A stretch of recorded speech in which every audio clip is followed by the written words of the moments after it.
El-Rei Dom Sebastião há de voltar numa manhã de nevoeiro. Eu acho que já toda a gente ouviu esta frase. E é uma frase que liga Dom Sebastião à Ericeira. Liga por duas razões. A primeira é pelo nevoeiro, porque realmente esta bruma deliciosa, esta frescura que faz apetecer um abafo, é um dos encantos da Ericeira. Aqui nunca há canícula de verão, é sempre um tempo doce. E a outra razão é o regresso, porque não faltou quem pensasse que El-Rei voltou mesmo. Voltou ali por São Julião. Como sabem, ele tinha morrido na batalha, mas ninguém o viu morrer, ou pelo menos ninguém dizia que viu. E o povo simples esperava que o rei voltasse. O tempo passava e o povo continuava a esperar. E ficou-nos na alma esta maneira de ser, esta esperança ingênua em que El-Rei há de voltar, em que há de acontecer aquilo que nós desejamos profundamente que aconteça, desde que a gente não tenha que fazer, claro, um grande trabalho para que as coisas aconteçam. Mas é possível que o rei tenha voltado. É possível que tenha vindo ali por São Julião.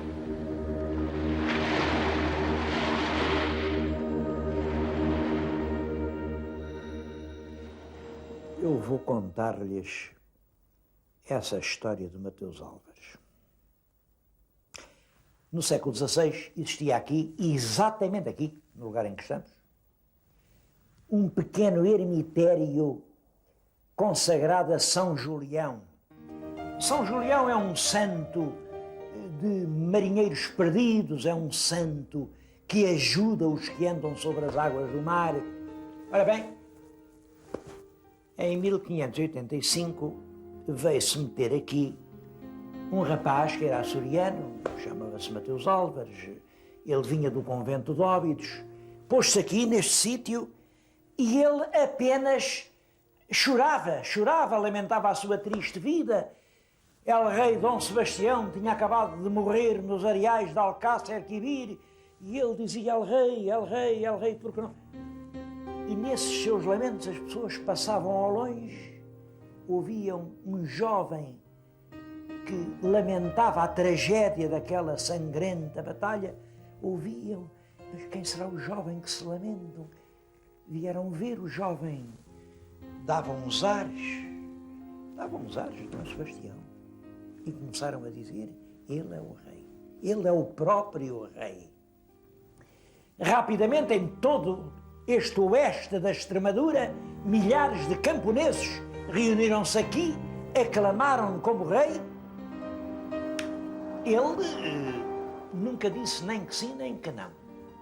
Pôs-se à frente do movimento, mandou desafiar a poderosa monarquia dos Filipes que lhe entregasse o trono usurpado. Isso acabou tragicamente, porque o Duque de Alba mandou esquadrões que trucidaram sangrentamente os camponeses que o acompanhavam e tudo acabou num banho de sangue ali na Senhora do Ó, que é perto daqui. Hoje diz-se com muita simplicidade o falso Dom Sebastião da Ericeira. Eu não sei se ele era falso, se não. Ele dizia isto no processo. O processo existe. Eu nunca disse que era o rei. Também nunca disse que o não era, porque quem tem o direito de fazer reis é o povo. E o povo disse que eu era o rei. Isto emociona-me muito. Este lugar onde ele, enfim, desencadeou esse movimento foi posteriormente santificado. Fez-se aqui uma igreja no século XVIII e peço-lhes que vejam, porque isto é realmente impressionante. Vejam o que no século XVIII mandaram representar aqui. É a imagem de Jesus Cristo, rodeado por judeus que o estão a escarnecer. Puseram-lhe na mão uma vara. Tu dizes que é o rei, toma lá o teu cetro. Tu dizes que é o rei, aqui tens a tua coroa.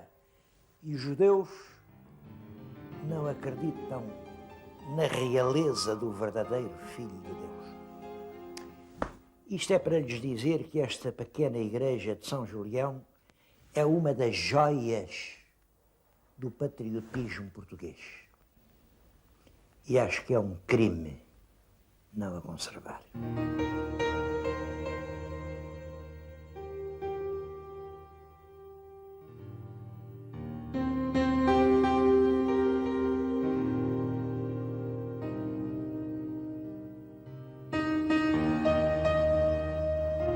Uma outra recordação sebastianista é esta ermida do mártir São Sebastião.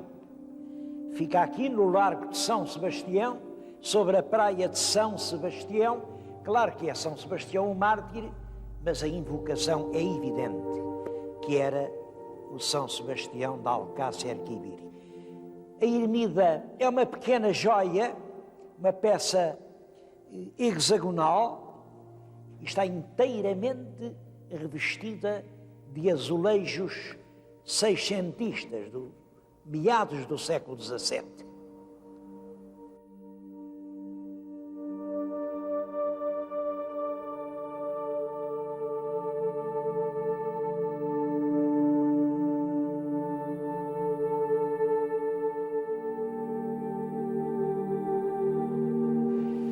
Quem apreciar azulejos não deve deixar de visitar a igreja de Santo Isidoro, que fica a poucos quilómetros da Ericeira. É um dos conjuntos mais belos e mais bem conservados de azulejaria seiscentista, emoldurados por azulejos de tapete. Tem os 4 evangelistas e num das imagens tem uma data, 1672. Suponho que é a data de toda a composição. Ela chegou aos nossos dias praticamente intacta e é de facto notável e mostra o partido decorativo que se pode tirar do azulejo em grandes superfícies. Mas eu queria também falar-lhes, visto que esta é a igreja de Santo Isidoro, nesse santo que é um santo mal lembrado. São raras as igrejas dessa invocação em Portugal. Santo Isidoro era um bispo de Sevilha. Ele foi coroado bispo exatamente no ano de 599, quer dizer, estava a acabar o século VI e ele vai ser o bispo de Sevilha nas primeiras décadas do século VII. É um período de catástrofe, é um período de embate violento entre a antiga sociedade hispano-romana e a nova sociedade visigótica, e é realmente Isidoro, o bispo de Sevilha, quem chama a si regularizar o conflito, e há designadamente uma coisa que o torna para mim um homem eminente. Ele preocupa-se com a cultura. Ele acredita que, mesmo que toda aquela civilização caia sobre ele, se salvar a cultura, o mundo não vai acabar. É por iniciativa dele que se criam seminários em todas as dioceses hispânicas e ele próprio é um escritor. O escritor trabalhou muito, fez muitos livros para que a posteridade conhecesse o saber que no seu tempo era conhecido. Esta ideia do homem, do sábio, que perante a subversão que se aproxima, acredita que se a semente da cultura se salvar, nada estará definitivamente perdido, é um exemplo que entendo que é oportuno hoje recordar. Mas é claro que aqui na Ericeira, e a falar de cultura, não posso limitar-me a recordar o exemplo do bispo de Sevilha, do bispo do século VII. Há um grande português do século XVII, que é das maiores figuras da história nacional, que está ligado à Ericeira. É Dom Luís de Menezes, o terceiro conde da Ericeira. É um homem que foi muitas coisas, foi conselheiro dos reis, foi general de artilharia nas campanhas da Restauração, foi historiador, foi economista, foi político, foi ministro, vedor da Fazenda, era uma espécie de ministro da Economia. E era um homem superior. Ele tentou pôr de pé a nossa economia, que estava perfeitamente destruída pelo esforço da guerra e pela derrocada da nossa atividade açucareira no Brasil. E fez várias indústrias, estabeleceu os panos na Covilhã, tentou que Portugal produzisse aquilo que estava a importar.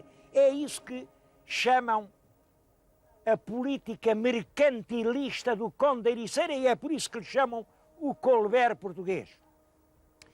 Eu admiro principalmente como historiador. Ele é autor de um trabalho notável, o Portugal Restaurado, são 4 volumes que narram pormenorizadamente os acontecimentos da política nacional desde a Restauração até à paz definitiva.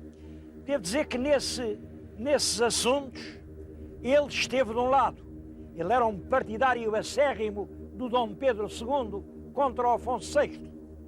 Mas isso não o impede de contar os factos com uma altura e uma superioridade que são, de facto, um grande exemplo. Bom, e tem um prefácio em que diz assim: claro, isto um livro é um pouco como um jardim. Na mesma verdura se cria a abelha que só extrai o suco do mel e se cria a víbora que faz a peçonha com que envenena. E era tão verdade no tempo dele como no meu. Dom Luís de Menezes julgou que os acontecimentos o derrotaram. Ele morreu numa crise de decepção, ele suicidou-se, porque realmente a economia parecia não obedecer aos seus esforços. Mas, curioso, exatamente, pouco depois da morte dele, acontece um milagre a Portugal. Descobre-se o ouro do Brasil, o ouro que veio resolver todos os problemas. Pois vamos até Mafra ver o que ficou do ouro do Brasil.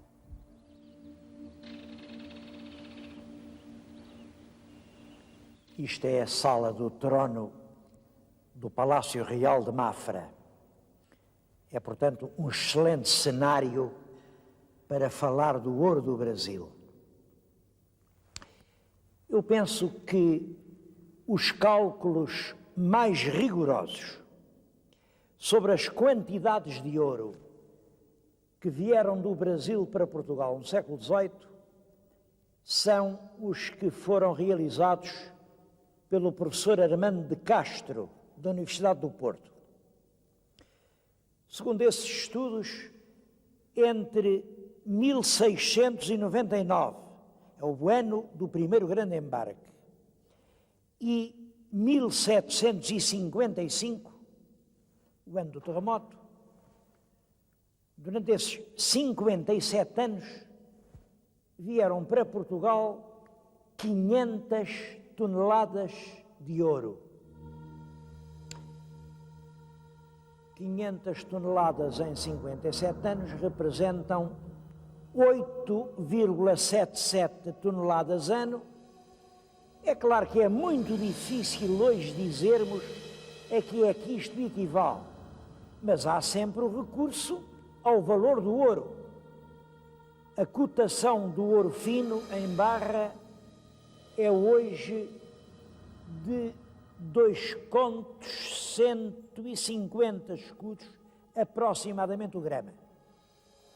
Na base desta cotação, pode-se dizer que durante esses 57 anos vieram para Portugal 18 milhões de contos por ano, ou, para fazer a média ao dia, como agora é costume, cerca de 50 mil contos por dia. Claro que todas as comparações são enganadoras, porque o valor do ouro na economia é hoje um, naquela altura era outro, aliás é hoje superior. Em todo caso, é útil comparar. Claro que já viram que eu estou a pensar no dinheiro que vem da CEE, no milhão de contos dia, a comparar com os 50 mil contos dia, 20 vezes menos, porque creio que são os 2 únicos períodos da história de Portugal em que grandes meios de pagamento foram injetados durante um longo período da nossa economia. É bom comparar as causas para podermos prever os efeitos. Quando o primeiro carregamento de ouro chegou, o velho rei Pedro II estava a morrer, estava nos últimos anos, e subia ao trono Dom João V. Dom João V é, portanto, o grande responsável pela aplicação do dinheiro do Brasil. Bom, eu já que falo de Dom João V, quando vocês passarem por Mafra, vão ver a estátua que lhe fizeram ali em frente. Dom João V, o protetor da escultura em Portugal. O homem que fundou a escola de escultura. Olhem para aquilo. Olhem para aquilo. Mas eu quero falar de investimentos. Pois o Dom João V, com esse dinheiro, com esses enormes recursos, não fez nenhuma autoestrada, porque realmente não havia automóveis. Também não fez barragens nem hidroelétricas, porque ainda não se conhecia a eletricidade. Enfim, não fez nenhum destes progressos que estimulam a economia. Fez o que era possível. Ele fez a fundição do bronze no Campo de Santa Clara, fez a fábrica da pólvora em Barcarena, fez a fábrica das sedas, fez em Coina os vidros, depois passaram para a Marinha Grande, fez em Lisboa uma refinação de açúcar. Fez o que era possível, que era pouco, mas fez principalmente aquilo que é uma política de restauração do prestígio português. É preciso não esquecer que o Dom João V era filho de um rei que não tinha prestígio. O Dom Pedro foi o tal que roubou a mulher ao irmão, deu aquele escândalo medonho. E eles, quer o Dom Pedro, quer o irmão, o pobre Dom Afonso VI, eram filhos do restaurador. O restaurador era um duque que lá fora havia muita gente que considerava, enfim, um rei usurpador, e era um homem sem dinheiro. Um dia, uma viúva entregou ao Dom João IV um requerimento, e o Dom João IV pegou naquilo, enfim, em vez de ler, meteu no bolso dos calções. E a mulher disse: Vossa Majestade mete o meu requerimento no bolso, vai perdê-lo, mas vou perdê-lo porquê? Amanhã muda de calções e perde o seu requerimento. E o rei respondeu: muda de calções, isso era preciso que eu tivesse outros. Ora, vocês calculam, um rei só com um par de calções é um pobre rei. E era verdade, todos os recursos portugueses foram para a guerra da independência. Depois, o Dom Pedro II tem também um triste reinado e é Dom João V quem vem restabelecer no plano exterior a grandeza do trono português. Ele tem uma política de magnificência, constrói palácios, protege as artes. Reparem naquelas estátuas magníficas, aquilo são blocos de mármore de Carrara que veio da Itália. Mafra integra-se nessa grande política do prestígio. Bom, e isto temos que reconhecer. Essa batalha o rei ganhou-a. Quando morreu, o trono que lega a seu filho Dom José é o de uma prestigiosa monarquia. O Marquês de Pombal, ministro de Dom José, vai dirigir os destinos de uma outra vez grande e prestigiosa nação.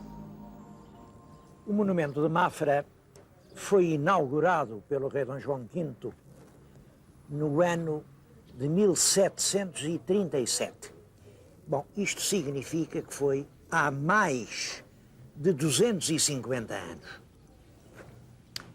E acho que uma das perguntas que mais vezes têm sido feitas em Portugal é esta: é bonito ou é feio? Foi caro, foi muito caro. Sabe-se que custou 48 milhões de cruzados. 48 milhões de cruzados são o correspondente a 20 mil contos de réis do tempo, claro. Hoje é quase impossível fazer equivalências, mas eu acho que não erra quem disser que este foi o mais caro edifício público jamais construído em Portugal. A maior parte das opiniões são muito negativas. É um monstro de pedra, é uma sensaboria, é uma coisa estrangeira. Eu queria pedir aos meus telespectadores que façam isto. Olhem e julguem. Perguntem, gostam? E se gostam, por que gostam?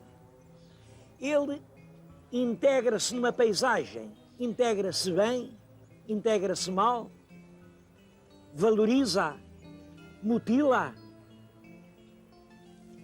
Ele faz parte de uma tradição artística portuguesa, bem, mal.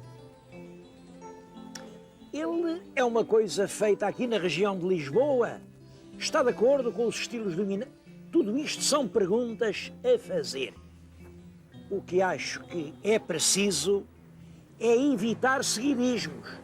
Porque o senhor fulano de tal disse que era feio, eu também digo que era muito feio. Ou porque o senhor fulano de tal disse que era bonito, eu também digo que era muito bonito. Estes problemas são saudáveis, são úteis, porque obrigam a pensar. Na vossa frente está um dos mais importantes e dos mais polémicos monumentos portugueses. Vamos lá pensar. É bonito? É feio? Bom, eu espero que vocês tenham apreciado este pequeno passeio a Ericeira e a Mafra. É claro que havia muito mais que ver. Por exemplo, em Mafra, eu gostava que tivessem ido comigo à igreja de Santo André.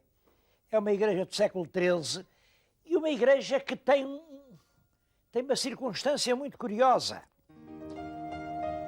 Um português ilustre, o Papa Pedro Spano, foi prior daquela freguesia. Naturalmente não há tempo para tudo e eu queria aproveitar estes últimos minutos para lhes falar ainda de duas coisas. A primeira é isto, tem-me chegado aos ouvidos várias manifestações de estranheza por aquilo que eu disse há 15 dias em Tomar, que as 5 quinas do escudo nacional são os intervalos da cruz dos Templários. Mas que diabo de ideia é essa? Como é que isso lhe veio à cabeça? Não? Então, 5 quinas, 4 intervalos. Bom, a explicação é simples. A quinta quina é uma estilização de uma rosa central, a Rosa Cruz. A Rosa Cruz, que lá está. E não fui eu quem se lembrou dessa ideia de que as quinas nasceram entre os braços da cruz. Tenho aqui um livro de um grande erudito português do século XVIII, Frei Joaquim de Santa Rosa Viterbo, que no artigo sobre a cruz mostra o primeiro sinal dos reis de Portugal. Isto é importante, como todos sabem, as 5 quinas eram o sinal real. A bandeira é o sinal do rei. Reparem, isto é a cruz dos Templários, era pintada a vermelho, e aqui diz, Sancho, rei de Portugal, pela graça de Deus. E agora reparem, este é o sinal real e este é um sinal que um cavaleiro templário mandou gravar na sua sepultura. Parece que isto é bastante claro, não é? A segunda coisa é sobre o nosso próximo passeio. Eu gosto muito de ouvir falar as pedras. Acho que elas, quando a gente tem ouvidos para as ouvir, elas têm segredos para contar. Para a semana vamos a Nazaré. Vocês vão ver nascer todo aquele milagre da Nazaré, todo aquele prodígio que é a vila moderna entre velhas pedras de um templo anónimo que já tem mais de 1000 anos.